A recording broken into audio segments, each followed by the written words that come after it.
What if I told you that today, in the 21st century, vampires were walking the streets of Los Angeles, New York City, and Washington, D.C.? Is it possible? Does it even sound plausible to suggest that some of the world's wealthiest people, the elite, are modern day vampires seeking to extend their lives through the power of human blood? Truth, it seems, can be stranger than fiction. Let's examine the vampire of legend and the modern vampire in the strange and mysterious area that lies just beyond the shadows. We interrupt this program to bring you a special bulletin. Vampires came into modern mythos in the late 18th century. Many villages in southeastern European countries like Romania, Bulgaria, and Western Russia believed that the recently deceased were coming back to life and attacking the citizenry. They believed that the cure for the people who had vampirism was to drive a stake through the heart. It was a way to keep the dead dead. In 1897, Irish author Bram Stoker wrote his magnum opus, Dracula, and the folklore of vampires became a modern monster. The regal, hypnotic Count Dracula changed the way that vampires were viewed by the world. The vampires of the silver screen sleep in coffins. They have pale or bluish skin. But because of their aversion to sunlight, they can only roam the countryside from dusk till dawn. They must drink fresh human blood to continue to look like living humans. Vampires can supposedly levitate, shape-shift into other animals, have superhuman strength and speed. They have the ability to hypnotize their victims. But they can be battled with the Bible, holy water, silver and garlic, and especially crosses and crucifixes. They can be killed by sunlight or staked through the heart. Hollywood has certainly helped grow the legend of the vampire as well as alter it. But have vampires ever really existed? Well, yes, sort of. The name Dracula comes from one of history's most infamous European leaders. Let's look back at Vlad Dracula, the ruler of Wallachia, and because of his gruesome military tactics, better known to the world as Vlad the Impaler. Vlad Dracula, or Vlad the Impaler, fought numerous small wars against the Ottoman Empire between 1448 and his death in 1477. Vlad was the voivode, or military governor of Wallachia, in an area that's called Transylvania, which is now Romania. He was the oldest son of Vlad Dracul. Dracul in ancient Romanian means dragon, and in modern Romanian translates to devil. Vlad was a ruthless military commander who hated the Ottoman Arabs. He was known for such cruel acts as nailing a turban to the head of a visiting Ottoman emissary, all because the emissary refused to remove his turban while in Vlad's presence.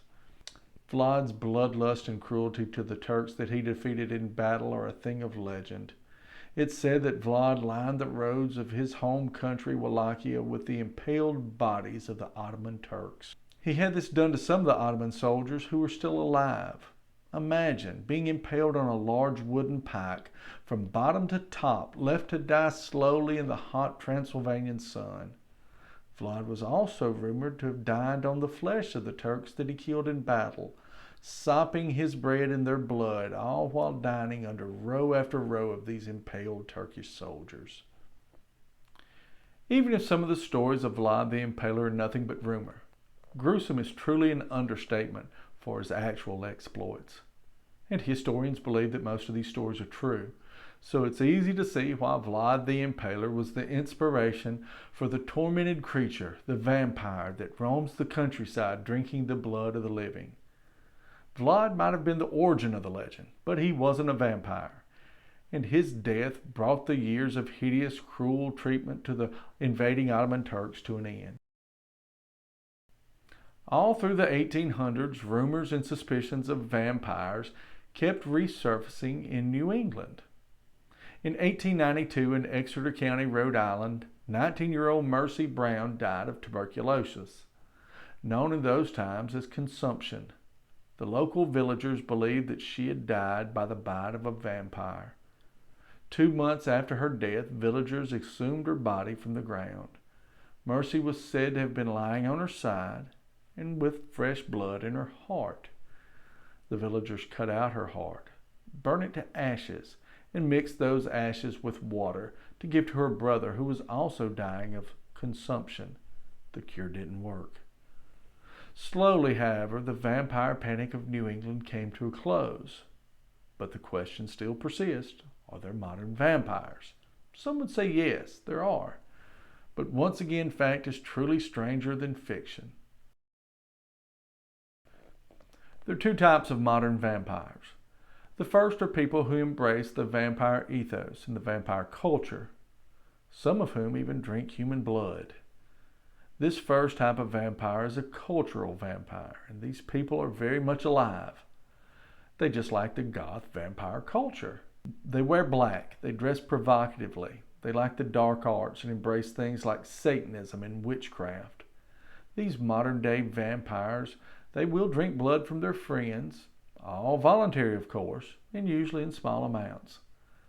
These people are vampires only in the loosest sense of the word. They possess no supernatural powers. In reality, they're nothing more than vampire cosplayers, to use a term of the day. The second type of vampire is truly the strangest of all stories of vampires. They aren't driven by animalistic, supernatural urges to drink blood as with the fictional vampire. They don't try to belong to a group for a sense of community as with the people who embrace the goth vampire culture. The strange, in some ways the most terrifying vampire is the modern elitist vampire. These vampires transfuse the blood of the young into their bodies in an attempt to beat back the effects of aging. These transfusions are done in a clinic by medical personnel. They're all safe, legal, and no one's harmed.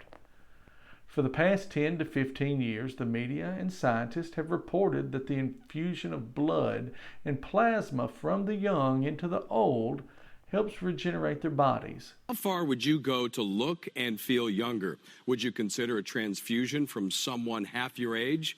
As I recently found out, there is some serious research into how components of young blood might help reverse your aging. This pale yellow fluid hanging from this bag is a component of blood called plasma. It's the newest weapon in the battle against aging. I've always liked to help people. Matthew Ryan became a donor to help save lives of patients recovering from surgery or trauma. Now some researchers believe plasma from young adults like him could also hold keys to the fountain of youth. Guys, Bryce. Guys, is Bryce your assistant? No, of course not. He's my transfusion associate. The HBO hit Silicon Valley dramatized the concept earlier this year. Regular transfusions of the blood of a younger, physically fit donor can significantly retard the aging process. It seems that these super expensive transfusions from companies like the now defunct Ambrosia Incorporated and others still operating are touted as miracle cures to defy aging. So what's the big deal, you ask? Well, ask yourself, why would someone with which money is no object, who already has access to the best health care and doctors in the world, who can afford to eat the healthiest foods all prepared by personal chefs, who can afford personal trainers and the best exercise equipment and regimens, who have every perk of wealth, why would they transfuse themselves with the blood of the young? Maybe it's just because they want to live longer and healthier lives. Or maybe they like to feel the power that the blood gives them. Or maybe because it's just a power trip as much as it is a health regimen. The wealthy elite, some of whom gather in places like Bohemian Grove, or in Bilderberg meetings, or at the Davos economic forums, and some of whom even belong to secret societies, know that the longer they live, the longer they will remain healthy, and the more likely their plans for dominating their business community or the political arena, and for some, the world, are more likely to come to fruition. So they buy blood from the young poor of America, who willingly donate their blood for money. And these super wealthy elitists hope that these transfusions of youthful blood will increase their health. Think about it. Knowing that you are so powerful, so wealthy, that you can offer money to people, young people, and they will willingly give you their life essence, their blood. That's power. These super wealthy elites aren't terrifying because they buy blood from a bunch of teenagers. It's because most of them keep their transfusions of youthful blood, like their meetings and their power plays and their buying of politicians and bureaucrats, a secret. They want their actions to remain secret because they know their secrecy allows them to cry conspiracy theory when these transfusions are discussed by the media or on the internet. Research has shown that the blood of young mice injected into the bodies of old mice restores their health. These elitist vampires know that their extra years of health equate to more money and more power, and in the end, more of an ability for them to dominate everyone else. Just suggesting that some of the super wealthy of the world take transfusions of youthful blood to reverse the effects of aging will draw eye rolls and tinfoil hat jokes from most people, even though these transfusions have been reported on for years by the media. It's been said that the greatest trick the devil ever played was to convince the masses that he didn't exist. When the rich and powerful say, "Nothing to see here, move along. I'm just trying to help make humanity and the world a better place," that's nothing more than them borrowing a page from the devil's playbook. For hundreds of years, people have feared a vampire that doesn't exist. Now, people should fear a vampire that wants to dominate the world, all while extending their lives with the blood of the young, while hiding their true intentions just beyond the shadows. I'm Pete, and you've been watching Just Beyond the Shadows. If you like the video, please tap the like button and send a comment. I'd love to hear suggestions for future explorations into the shadows. If you like mysteries, conspiracies, and the unexplained, then you're in the right place. So please subscribe to our channel. Thanks for watching. Hey, while you're here, check out our video on Arkansas's Bigfoot, the Fouke monster. It's right here, or you can click the link in the description. See you next week.